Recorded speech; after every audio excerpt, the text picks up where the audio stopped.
This is unbelievable, everybody, because we've had a series of breakdowns today that has been very ominous in a lot of ways. I have been dealing with people, as we have seen on our WhatsApp thread.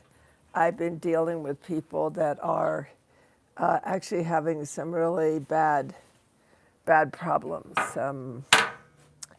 some issues that are not easily resolved, like acid being thrown in your face and sorry, we're going to juxtaposition around a minute till I get this sorted out. Acid being thrown in your face and other things like that. People threatening your life, people suddenly withdrawing funds that you were counting on to take care of your beloveds.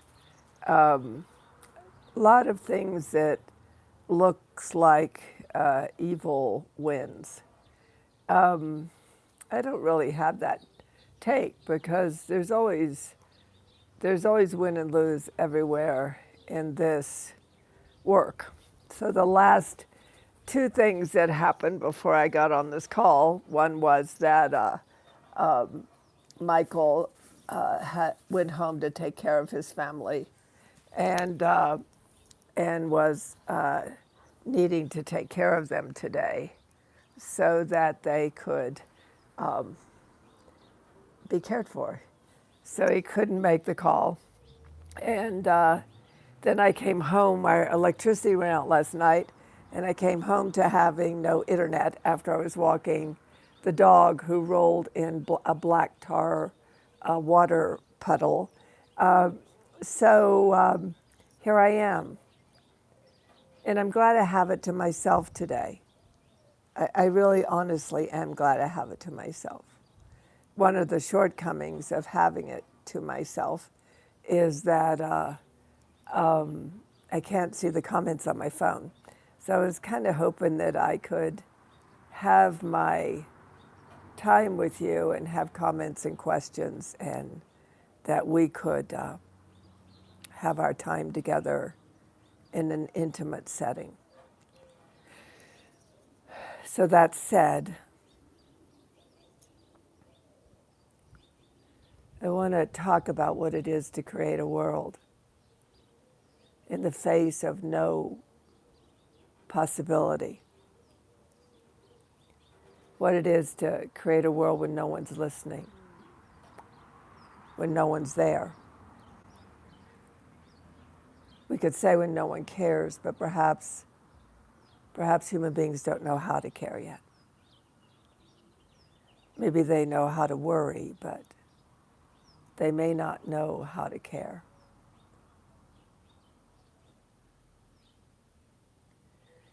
So I saw this time coming a long time ago, probably 45 years to 50 years now.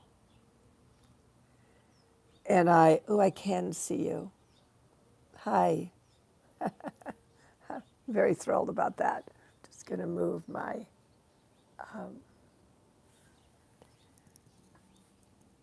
So if you don't mind, we're just going to hang out today, and even if there's just a few of us.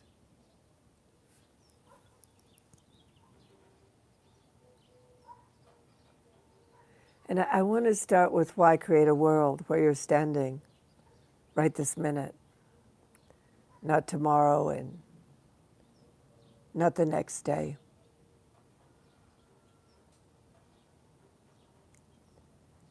You see, I've been back here quite a few times. I have memories of being back here since I was a child. So I suppose having those memories gives me a more pragmatic approach. And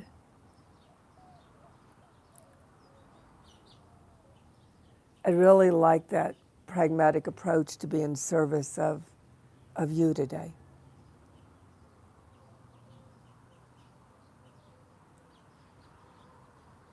Because when you've been here a few times, you know that there are there is both good and bad. There is both right and wrong.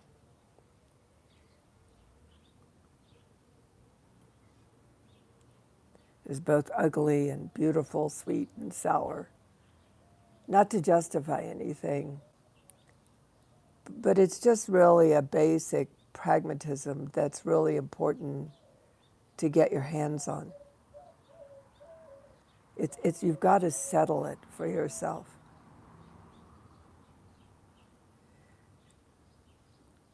Yes, you did, Jacqueline. It's good to have you.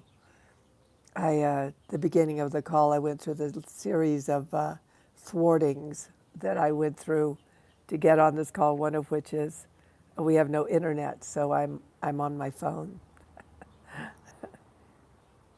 But I'm really glad to be with you. Very, very glad to be with those of you that found your way here.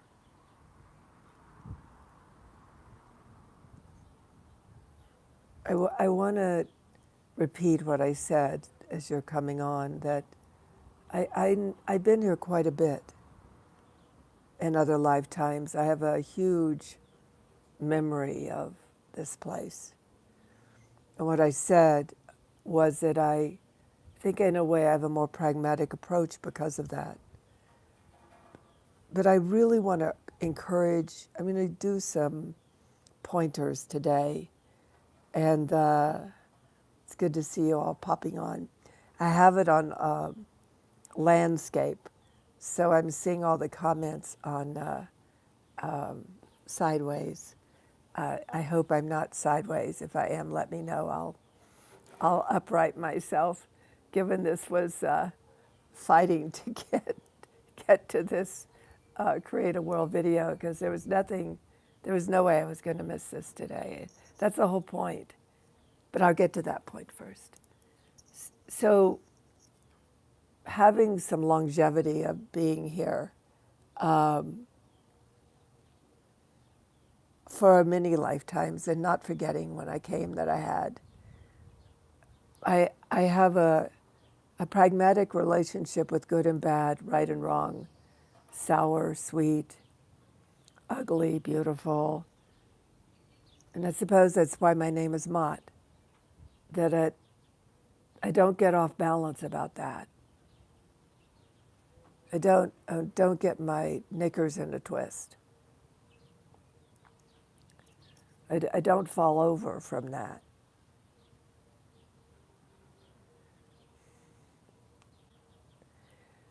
And I really promise you that things will be righted. This planet is a consciousness of balance.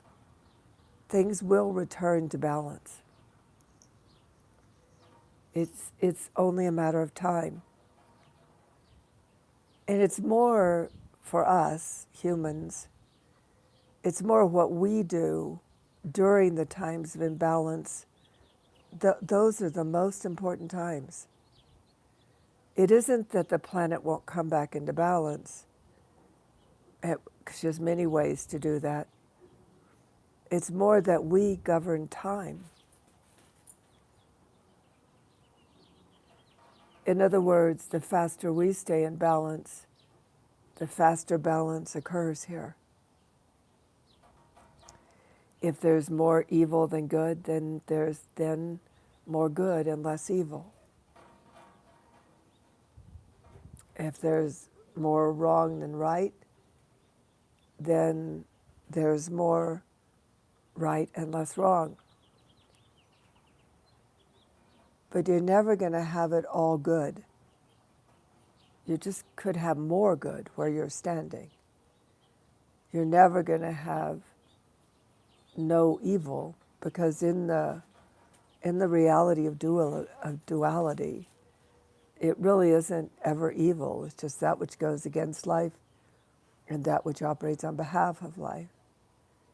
And when you're in that place where you're pragmatically realizing that something's out of balance and that this is your cue, this is your job to have things balance where you're standing, The first obvious thing is to balance yourself. And how do we balance ourselves? We figure out what throws us, and we figure out how not to get thrown. I know all the language going on everywhere. I know how everybody's cheerleading different theories and different truths. But I've learned something in all the thousands of years I've been here. I've learned how important it is to have a life and to have the life be of value in the moment you're living it. No better time than now. No better time than now. So if you can right yourself, not be right, there's a lot of that going on. But if you can right yourself, if you can leave it alone and only deal with where you're standing. So if something bad is happening to someone you love, or we have a collective consciousness field where we just keep absorbing everything that's going on. Because by our ability to absorb everything going on and having our preference, we support the rebalancing. We give everything a place. We don't approve of everything. But our approval doesn't have much effect on things. But giving everything a place and having a preference in our consciousness does. It's the magic of a human being. What we hold to be real, what we operate on behalf of, if we could just keep that meditation going in our lives, we could just stay in that meditative state.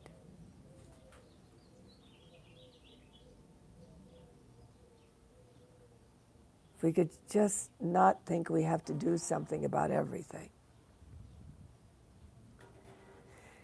And the second point, if we could just have discernment over what we can do something about and what we can't do something about, then we would do what we could do about what we could do about, wouldn't we? And maybe we would stop opinionating.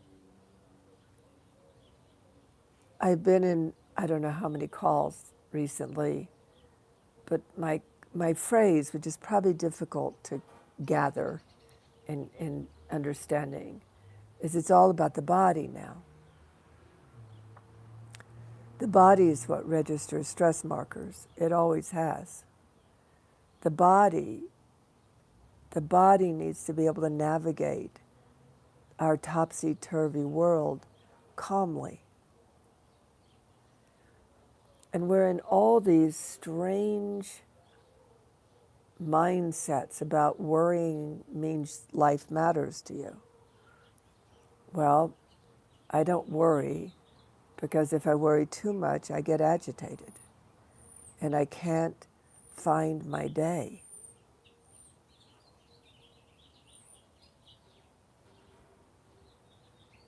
And every day we gather on behalf of life,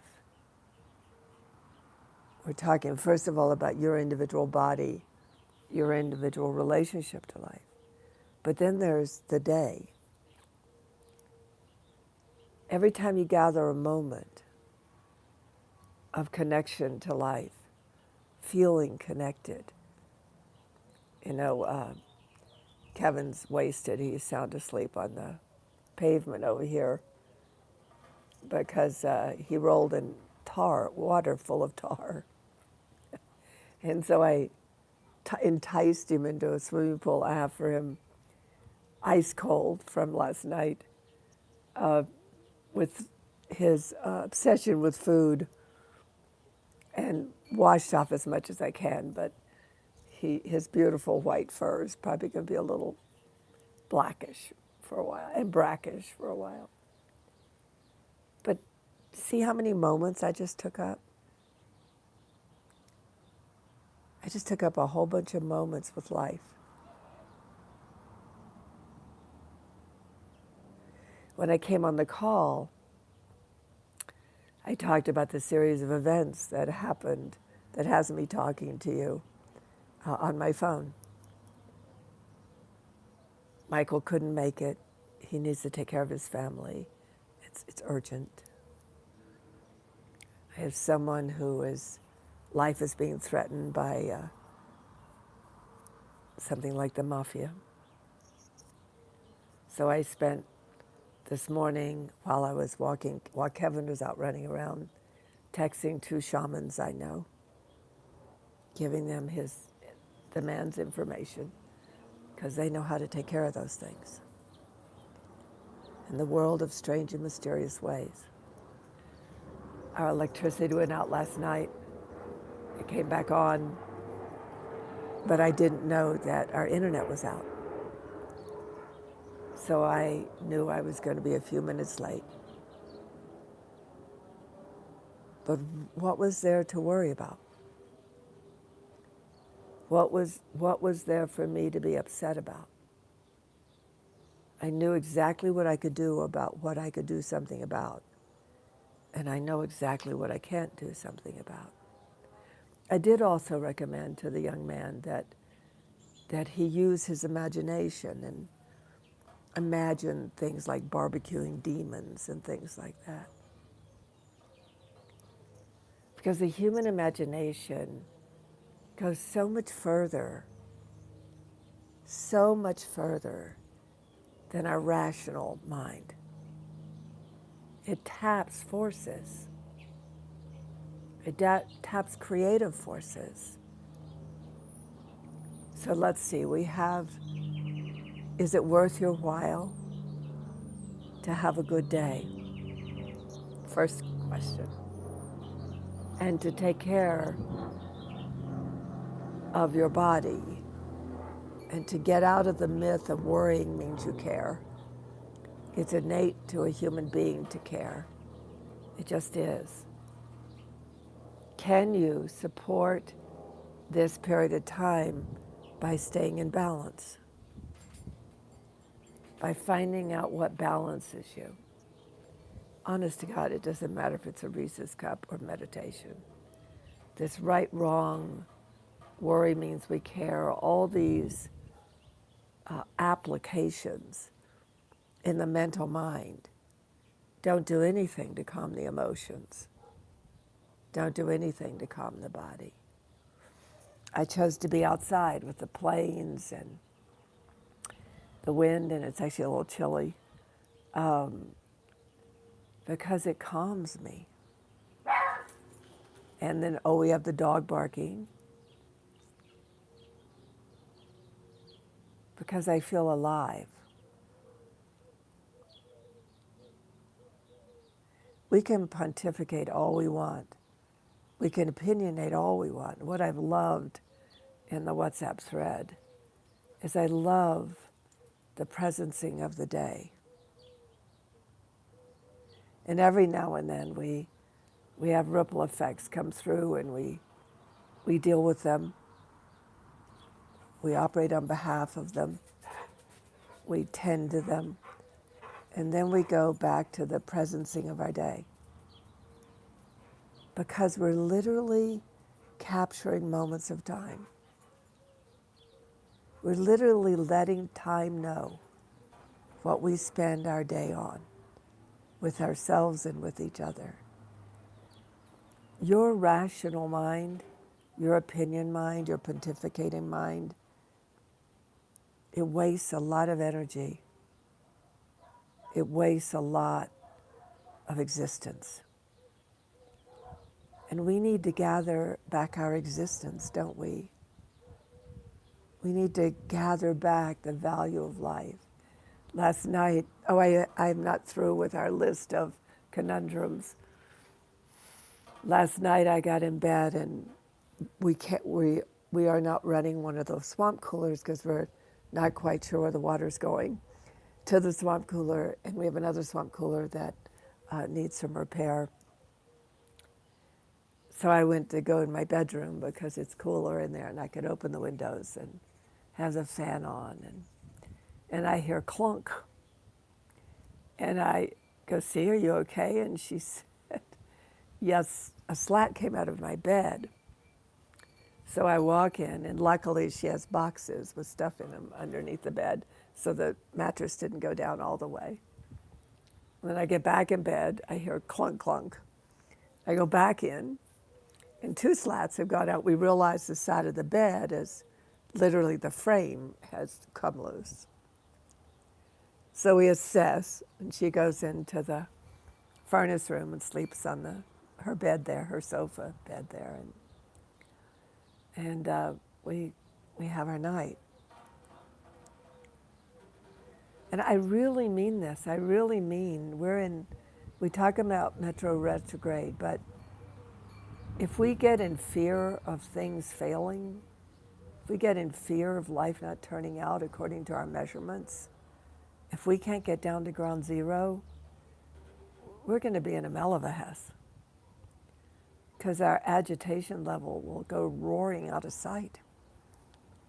It's why I have a WhatsApp thread. It's why I do Create a World, why I think I'm going to start Sacred Space for Rest and Courage again, because we get to hang out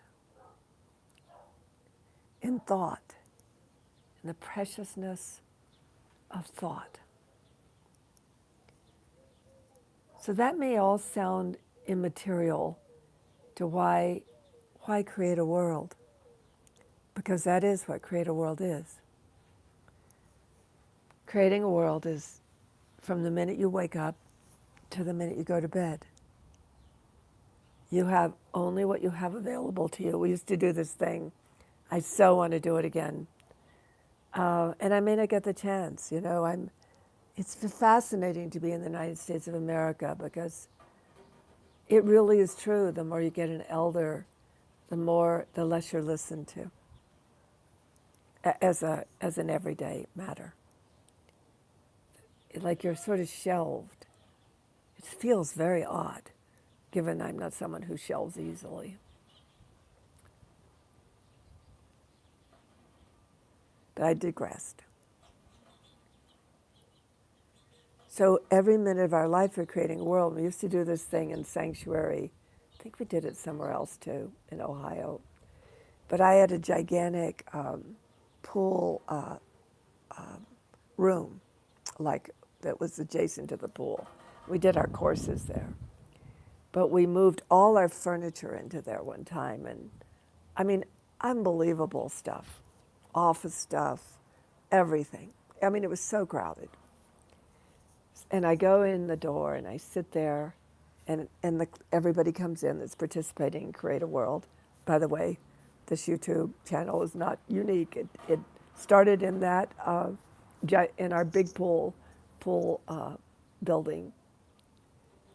And I just sat there and said, Create a World.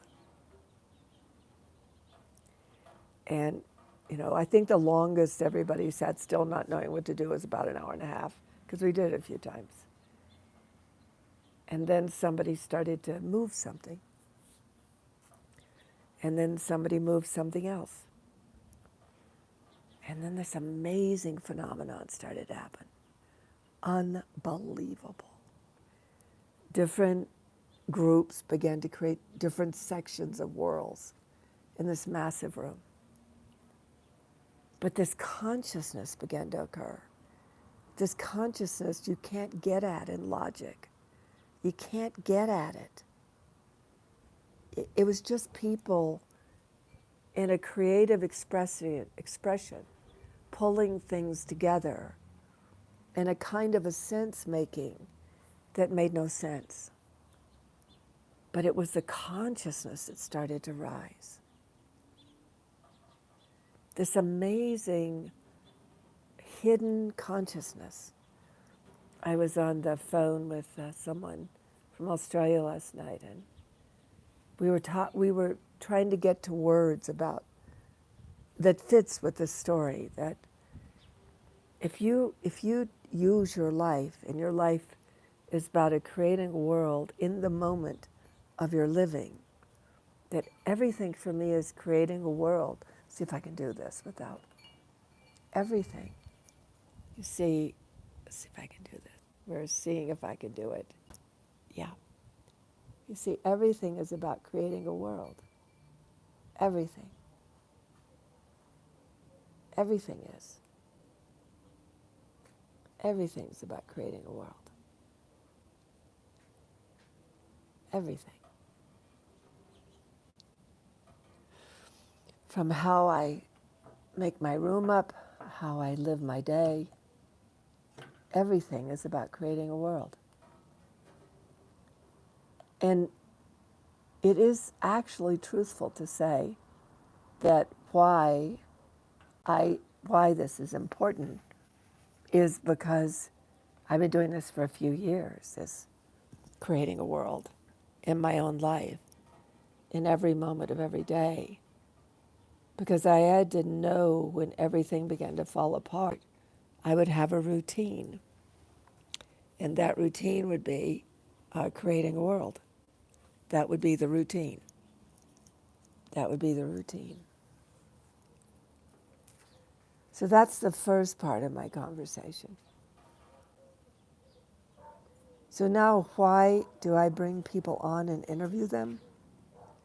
Because while the world is busy falling apart, while we're having to deal with staying calm, while we're having to practice every day being a world with what we have available to us, why every day we're knowing what we can do and what we can't do, and we're doing something about what we can do, and basically, hopefully, not doing something about what we can't do.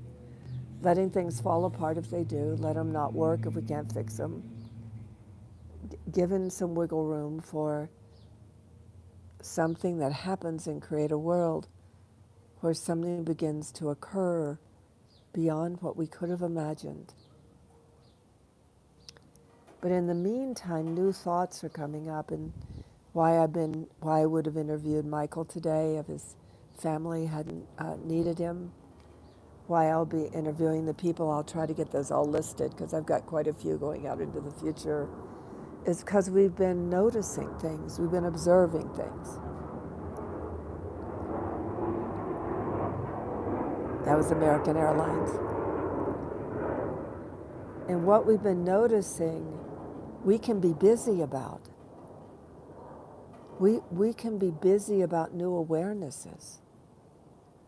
We can, instead of trying to deal with what's not working and try to fix it, if we know we can't, then we could start figuring out, if we could, what would we be doing? How would we be figuring out life?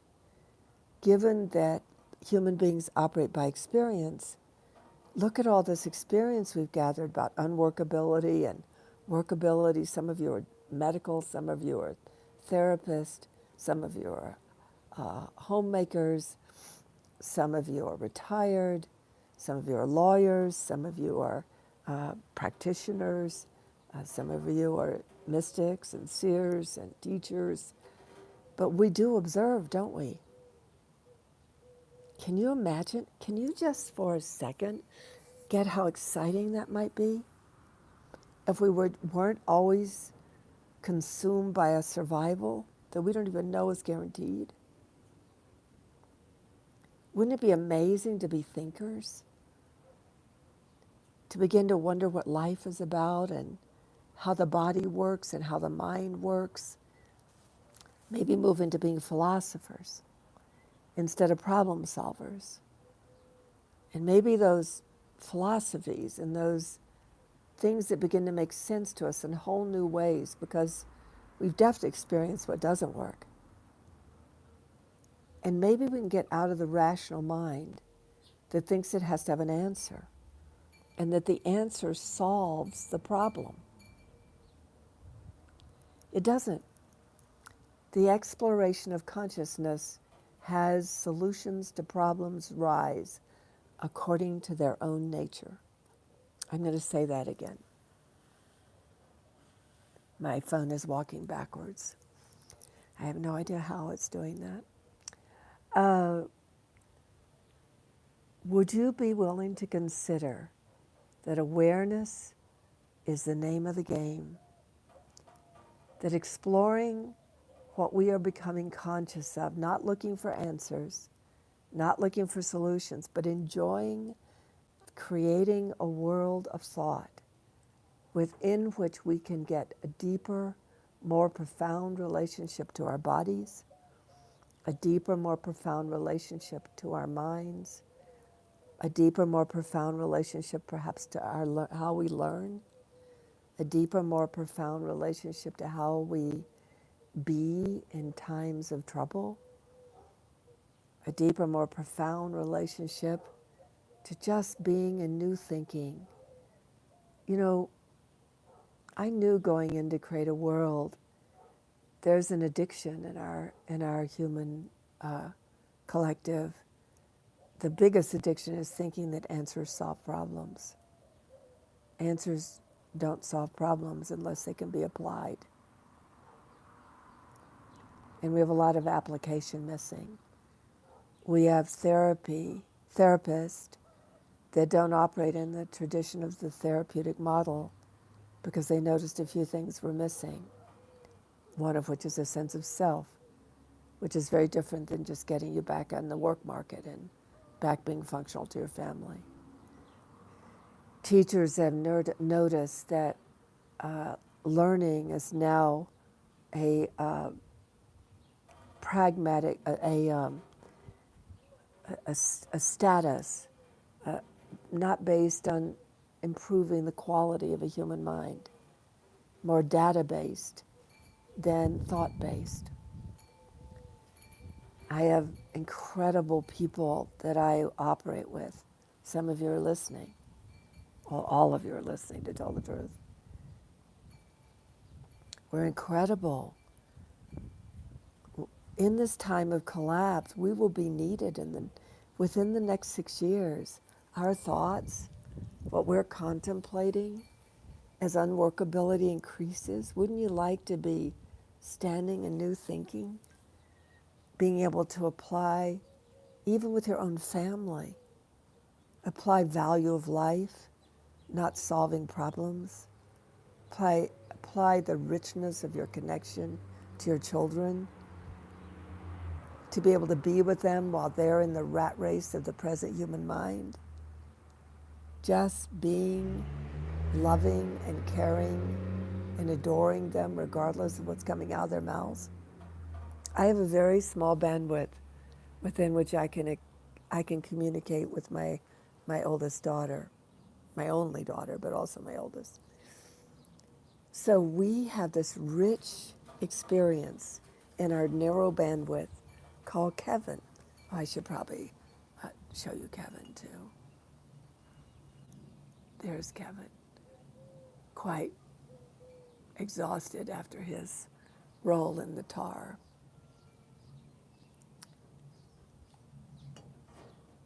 So it's going to take something, but it's not going to take solving problems. It's going to take getting calm. It's going to take getting calm and enjoying the unworkability because it makes us be creative. It's going to take us not trying to solve problems we can't solve when we can't solve them.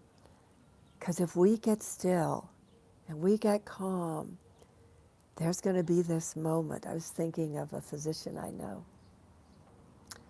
And I'm very happy that I know physicians and I know therapists and I know teachers and I know lawyers and I know moms and I know dads and we're all in it together. And we're going back to the basics of connection. And we're going back to what is it to be in relationship with another human being. And we're going back to what is it to be in relationship with ourselves, but not to survive, but to create a world within ourselves that we love.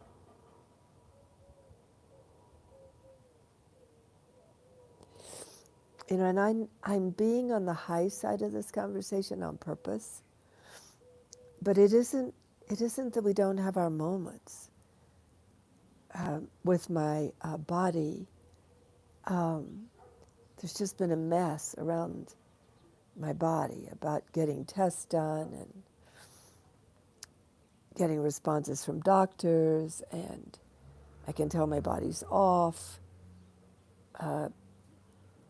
probably thyroid-wise. And then Heather asked for 2 hours of my time yesterday. And she says, we're going to get you a panel. I'm going to do the research on your body. I'm going to take it on. We're going to get you a blood panel. This is what we're going to look at. And we're going to look at what makes your body calm. Do you know that was like a gift from a gift from heaven?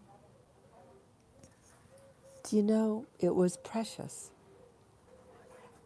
And it could have gone one or two ways in my mind. In fact, it went both ways. One was just incredible relief that someone cared and knew what to do, had a way to help me. That was the richest part. And the other part was what you all are going through too. I don't care who you are, even the ones that are busy hiding away in paradise. I think hiding's quite effective right now. I hide away in my house. And then I watched 2 really cool movies last night because I slept all day. So you just got to get the pressure off yourself. You got to let yourself roll here. But what I did avoid, I did try to quell, was how these incidences.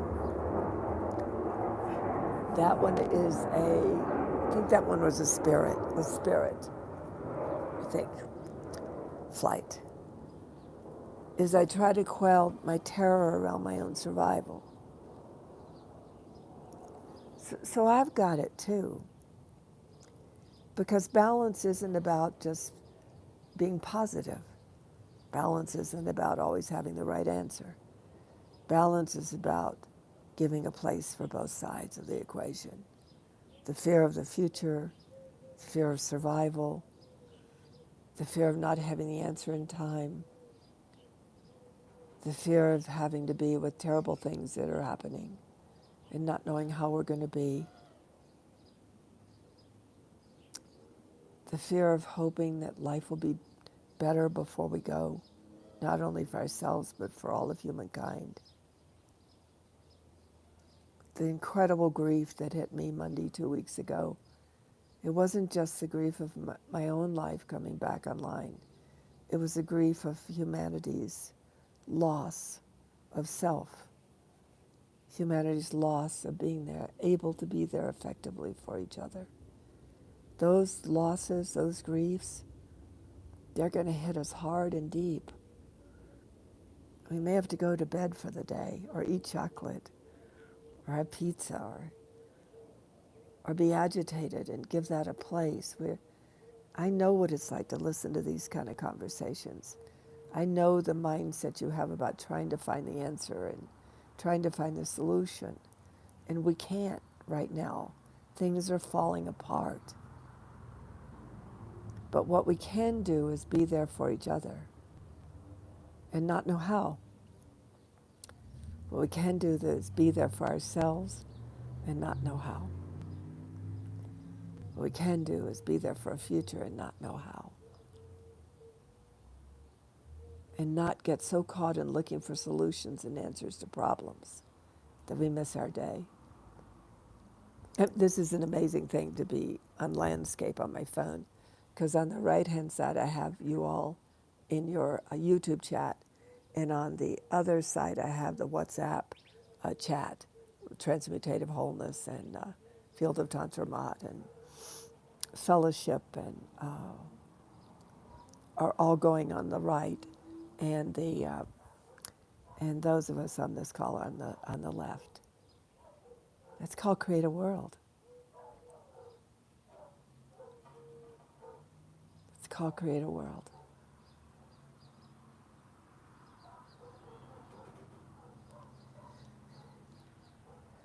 We don't have the answers, but we have the ability to be. We can make lemonade out of lemons when we can. And when we can't, we have to take care of ourselves. All of us that are in the know, that are psychic and seers and prophets, we know it's only just begun. And some of you will be out of it, and you can opinionate from the side. And you probably have your solutions about what other people should be doing. Or you could share your day and the beauty of your world for those of us that are in the heat of it.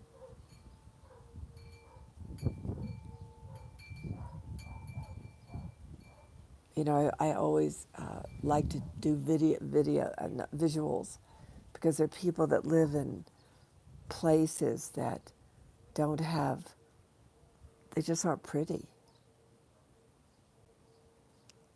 But we can share a video, or we can share something, and they can long, they can hope, they can want.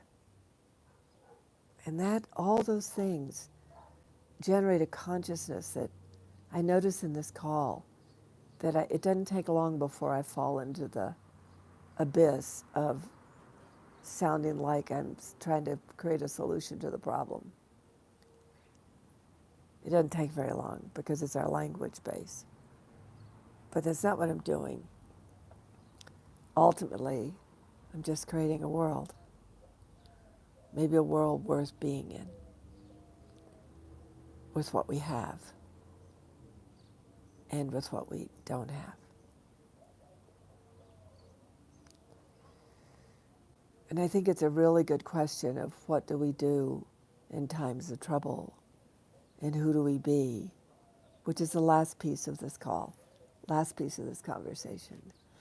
We have what's called a Christian ethic. It's not just Christian, by the way.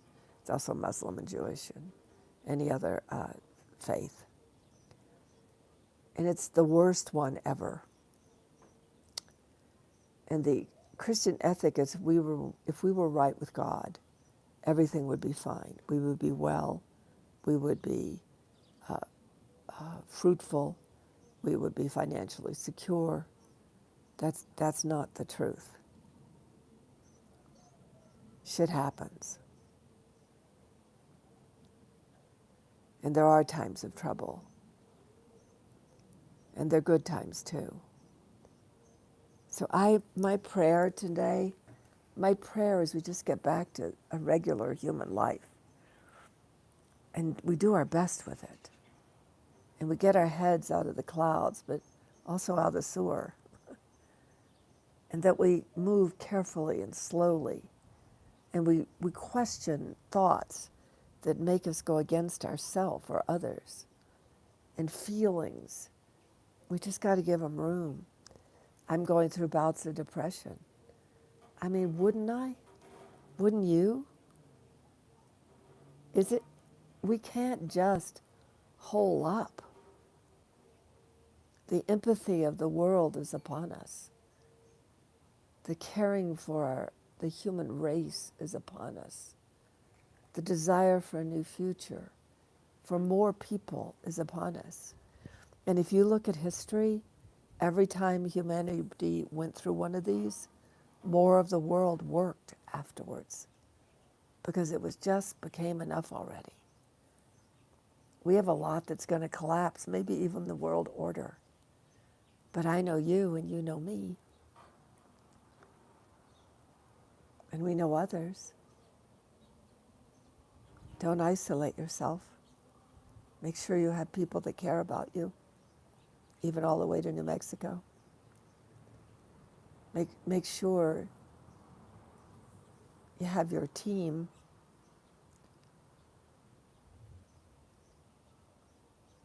Make sure your life matters to someone and find out who. You matter to me.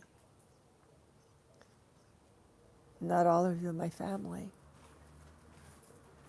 But if that's all I can give, if all I can give is be someone that you matter to me, whether I can do something about your problem or not, I think that's the baseline. We forgot we cared about each other and that we mattered. And then we become incredibly opinionated about human beings out of that.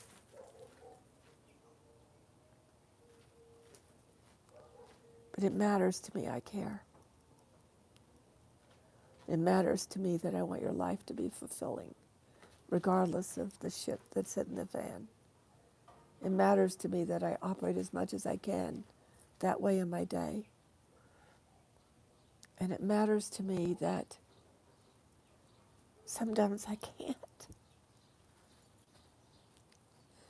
And I can grab you. And you'll hang on till I can get on my feet again.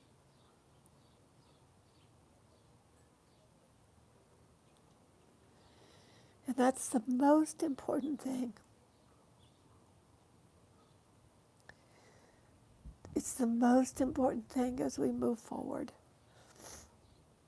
that we're not isolated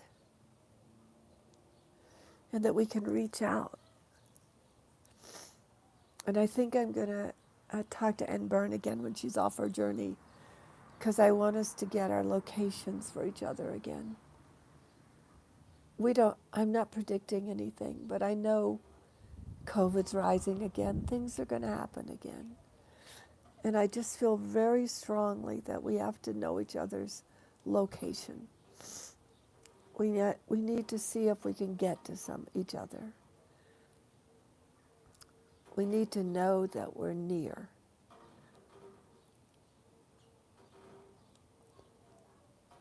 We don't know what all's going to happen, but we can take care of possibilities. And one of the big things now with internet and all of us having a way to communicate across the planet is we can build each other's strength, stamina, capacity.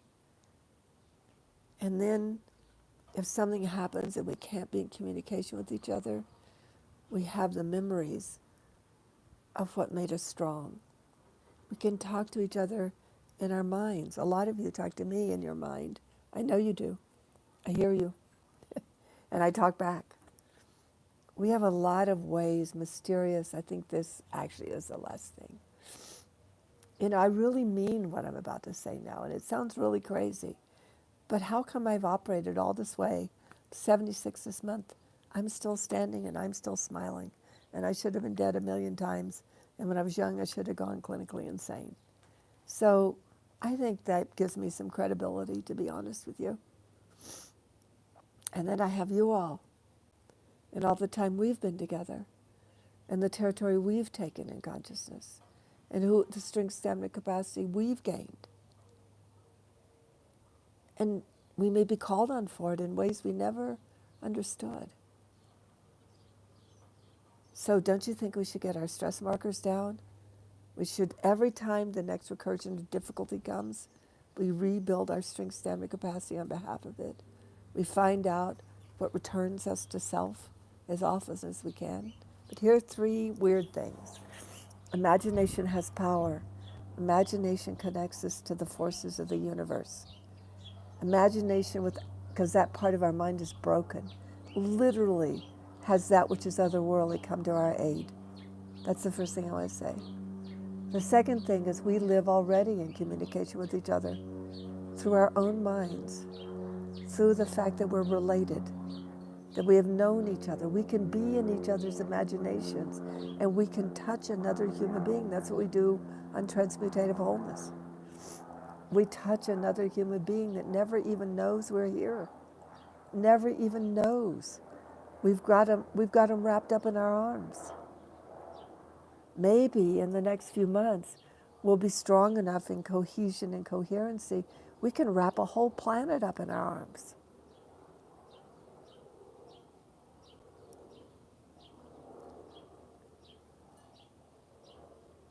Those are two of them. And the last one is we are not alone. Georgia said something the other day. I'm going to misquote her completely, but the gist is good. We all have our gigs. We have St. Michael's Medal. I wear Nassim's arc. we all have our gigs. You should see our house. Maybe I'll do a guided tour. Gigantic Lemurian crystal that is growing. I got given a shamanic ankh for protection. And that's all real. And do you know what happens? The more the world falls apart, the more the netherworldly gets more real. Because it's what comes to our aid when we can't aid ourselves. But Georgia said she and Marilyn have the boys that look for lost items. And I'm going to quote you, Georgia. And she said, but it took a long time. I don't remember the other thing that was told her, but someone said to her I know. Why don't you just call on the angel of lost things? Well, it isn't like we believe that. We have a rational mind that doesn't believe any of this. But they did it anyway. And interestingly enough, they found a whole bunch of things a lot faster. Imagination, lightheartedness, asking for help, not knowing where it's going to come from. Not just human beings. A lot of you call on me for help. I'm really happy about doing that. Because who do I call on? I call on the realms of the beloved. I could tell you so many stories. I know you listen to my stories. I know you think they're cute, maybe, or they aren't really real, but they are real. Someone asked me in Ireland once, what do you do when they're demons? I said, you call on yours. Befriend everything. Befriend everything. There's no enemy unless you make it one. And if it is an enemy, then find its kin and make it your friend. Because demons know how to deal with demons. I promise. So I knew I was going to get what you might call ludicrous at the end of this call. But I know the people that'll be standing. I know the ones that'll make it through to the other side. And they're the ones that deal with the powers and forces of creation, that don't look to just human beings to turn this world out, because we're late to the party. We came after the primal forces. We came after the elementals. We came after the angels. We came after the demons. We came after the deities. We're late to the party. And they're still there. And they'll be there after we're gone. They're in the color of the trees and they're spirits. They're elemental spirits. They're primordial spirits. They're deitic spirits. We're human spirits. Try it on. Don't be so enmeshed in trauma that you don't even know how to be a child asking for help in any way possible.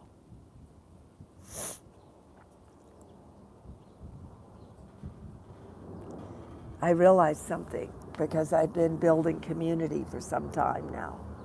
I think 8 years now. But before then, I didn't. I had community all around me. That's Delta. I had community all around me, and we worked in strange and mysterious ways. It was common. We didn't talk normal talk. We talked odd talk. And then stuff happened, and we all went normal for a while. Well, I'm getting myself back. I had to get a coherent community, global community. I had to do that because we need to be able to build our strength, stamina, capacity to hold the world if we can. And need to hold each other and hold ourselves. We need to become part of these larger fields, these larger coherencies, these larger cohesions of consciousness. But now we need to go out and be in relationship with everything else. Do you know that primordial forces, earth, wind, fire, air, water, I probably have some of them listed wrong, metal, do you know they're coherent and cohesive forces? Do you know that the pantheons of the gods and goddesses are cohesive, coherent forces? They're inseparable from life. Do you know that elemental spirits are inseparable from life? Human being is. It's possible for a human being to be separate from life.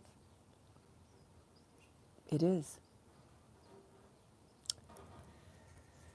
So I need to take care of two things. I need to take care of the meta body. We have rising consciousness. Our bodies are morphing. Our bodies are regenerating consciousness within the matter of the body itself. We need to stay tuned to that, otherwise we're going to get caught in trauma thinking and survival terror. I need to tend to the meta mind, the cognitive capacity, the imaginative capacity, the empathic response capacity of a human mind, because we can sail through anything with that, because we're separate. We're in the world, but not of it. The body's in the world and of it, and also not of it. And then last but not least, I won't tend to as much because we got to get those two in the world things handled. But then there's metacognition, who we are as the eternal nature of our being, who we are as the greater powers and forces of creation, who we are in alliance with. Here comes my wind now. Who we are in alliance with, like Wonder Woman and the Marvel characters. Probably 3 years. Probably about 3 years. And I Magi, we're teasing out the magic in the most beautiful, exquisite ways. There's no reason to be caught up in the world as it is now, when we can be building etheric territories and we can be restoring the magic, so that when everything begins to reconnect the dots, fundamental elements are not left out. Fundamental elements are not missing. And there you are. There you have it. It's amazing how much I remember, I remember when I thought it was all make-believe. I remember when everything was out separate from me, when it was out there and I was over here. I remember being afraid of human beings, still am to a large extent. They're just so disconnected from existence. But I also remember when I began to not be separate from everything. And I remember when I used to build relationships, and I knew it was important to build relationships with everything, and to let everything know the terms of my relationship. And I can't remember who said it. Might have been C. Someone said, "It's amazing who's coming to our aid." I think that's a really good statement. Like we don't even know it's coming to our aid.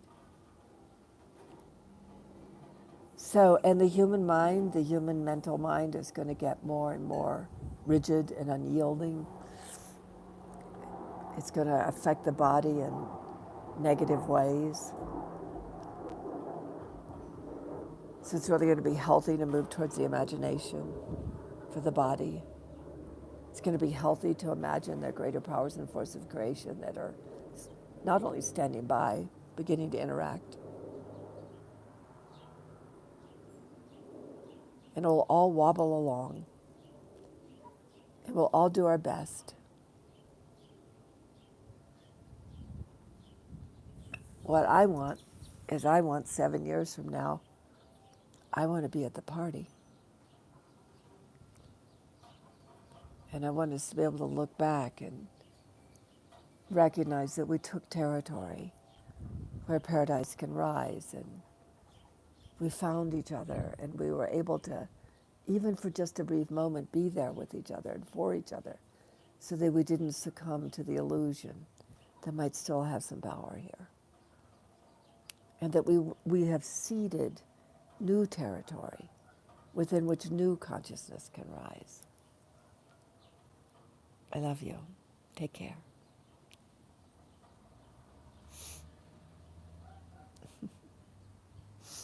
And I don't know how to turn off the video. I don't know how to stop the show.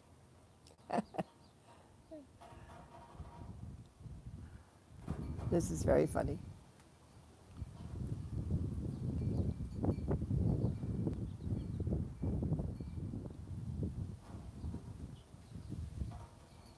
This is just amazing. And to add to the stuff that's happening today is I don't know how to turn off the video.